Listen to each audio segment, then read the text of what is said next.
Doble ingat ang mga driver ng mga pampaserong AUV lalo pat napapabalita ang grupong nang hold up umano sa mga sasakyang pampasada. Pati kanilang mga pasahero, todo alerto. Ang mainit na balita hatid ni Sandra Aguinaldo.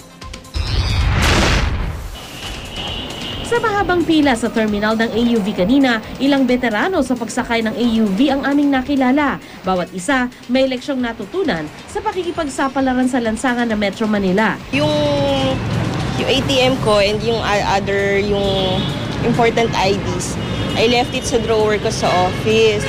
And then yung jewelries, hindi ko rin sinusuot.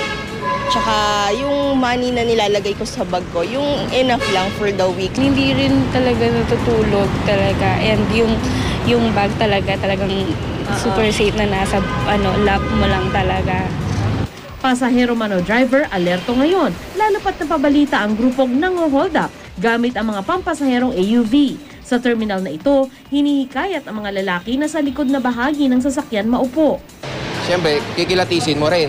Nasa pag-iingat na rin talaga eh. Hindi na yung katulad nung una na sitting pretty ka na, magdadrive ka na lang. Ngayon kasi, naaalarman na rin kami mga driver sa nangyayari kasi lalo na ngayon magde-December. May mga babae po, first row and second row. May mga lalaki po sa dulo po. Ayos lang naman ito sa ilang lalaking nakausap namin. Yung driver, discretion na rin niya yun.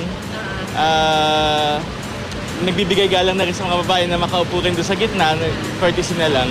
Sa mga lalaki naman, okay lang na sa likod sila kasi mas mapoprotekta nila yung sarili nila kaysa sa mga babae.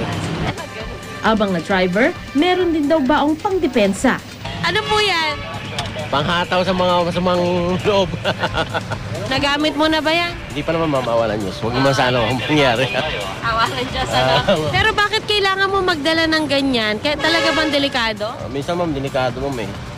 Sa kabila ng pag-iingat, meron pa rin nabibiktima tulad ng driver na si Alvin na 3 beses na raw na hold up. Sabi niya, minsan kinailangan pa niyang tumalon mula sa sasakyang minamaneho. Sandra Aguinaldo, GMA News.